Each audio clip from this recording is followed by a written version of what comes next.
etika.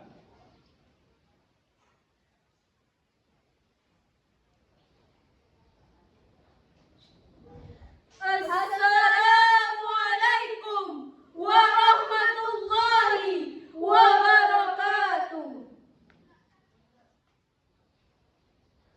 Alhamdulillahilladzi hadana li hadza wa ma kunna linahtadiya laula an hadanallah.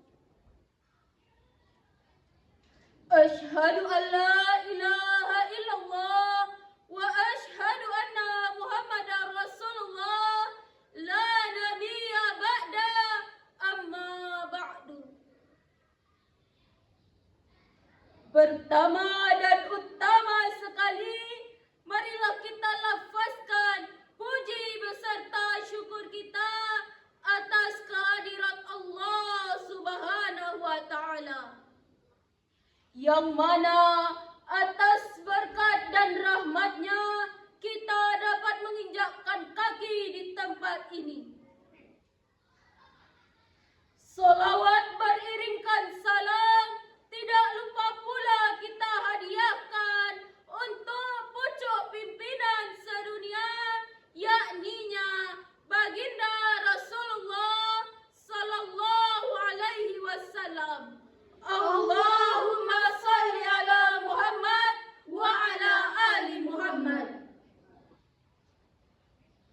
Langsung masuk ke judul ceramah yang akan kami bawakan, yang berjudul Etika Berkomunikasi di Media Sosial. Media sosial sudah menjadi hal yang tak terpisahkan dari kehidupan kita. Di media sosial kita dapat berkomunikasi, berbagi informasi, bahkan mengapresiasikan diri. Namun, sama halnya dengan dunia nyata, dunia maya juga memerlukan etika yang harus kita jaga bersama. Tidak dapat dipungkiri, media sosial sudah menjadi hal tak asing lagi bagi kehidupan sehari-hari. Bahkan untuk kaum milenial, media sosial seperti Instagram, Facebook, TikTok, dan lain-lain sudah menjadi bagian pokok dalam kehidupan mereka. Media sosial merupakan wadah yang sering digunakan oleh masyarakat untuk mencari hiburan dan informasi yang mereka butuhkan. Kondisi ini menunjukkan betapa manjanya masyarakat Indonesia dalam mengonsumsi informasi. Bahkan betapa mudahnya dalam berkomunikasi. Mereka mengakses media sosial untuk mencari hiburan semata. Bahkan media sosial banyak digunakan untuk diri mereka sendiri-sendiri. Sebagai ladang untuk memperoleh pendapatan. Lebih radikalnya, media sosial sudah semakin bebas dan sangat sulit untuk dibatasi. Namun dalam bermedsos, kita perlu memperhatikan etika yang sesuai dengan ajaran Islam. Beberapa adab dalam menggunakan media sosial sesuai ajaran Islam. Yang pertama, muraqabah. Merasa selalu diawasi oleh Allah Subhanahu wa Ta'ala. Dalam menggunakan media sosial, apapun yang kita sebarluaskan dan niat di balik postingan tersebut, kita harus mengetahui bahwa Allah Maha mengetahui. Dengan selalu merasa diawasi oleh Allah Subhanahu wa Ta'ala, maka kita hanya akan menggunakan media sosial untuk hal-hal yang mendatangkan muslihat. Allah Subhanahu wa Ta'ala berfirman dalam Quran surat Al-Ahzab ayat 54 yang berbunyi, أعوذ بالله من الشيطان الرجيم.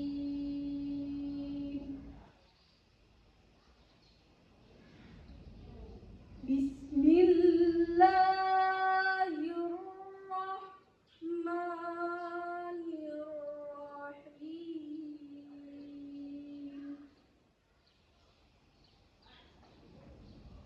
إن تبدوا شيئا أو تخفوه فإن الله كان بكل شيء عليم.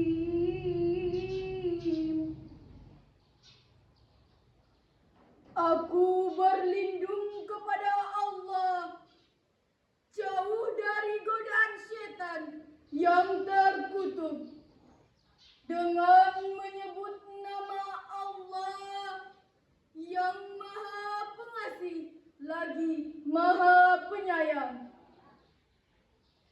Jika kamu menampakkan sesuatu atau menyembunyikannya, maka sesungguhnya Allah Maha mengetahui segala sesuatu. Quran Surah Al-Ahzab ayat 54. Yang kedua, mencari informasi yang bermanfaat. Dalam menggunakan media sosial, hendaknya kita memanfaatkannya dengan bijak dan arif. Menggunakan media sosial untuk mencari informasi yang bermanfaat.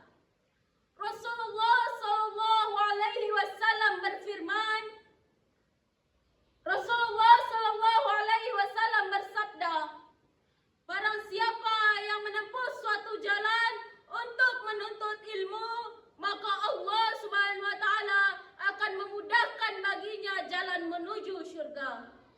Hadis riwayat Muslim. Yang ketiga, tabayun.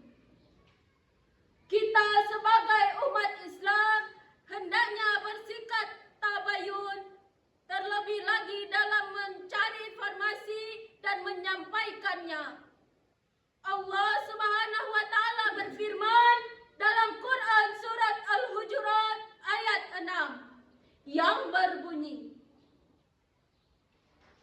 Ya ayyuhallazina amanu in ja'akum fasiqun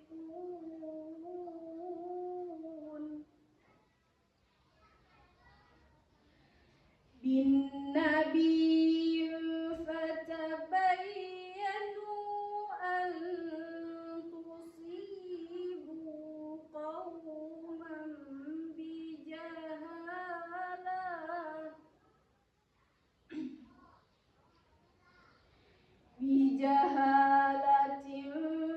fatusbihu ala ma fa'altum nadimin. Hai orang-orang yang beriman, jika datang kepadamu orang fasik membawa suatu berita, maka periksalah dengan teliti agar kamu tidak menimpakan musibah kepada suatu kaum tanpa mengetahui kebenarannya, yang menyebabkan kamu menyesal atas perbuatanmu itu. Yang keempat, tidak menebar kebencian dan berita palsu. Ujaran kebencian dan menyebarkan berita palsu merupakan akhlak yang mencela, yang tidak sesuai dengan ajaran Islam dan bertentangan dengan firman Allah Subhanahu wa taala. Hal ini sesuai dengan firman Allah dalam Quran surat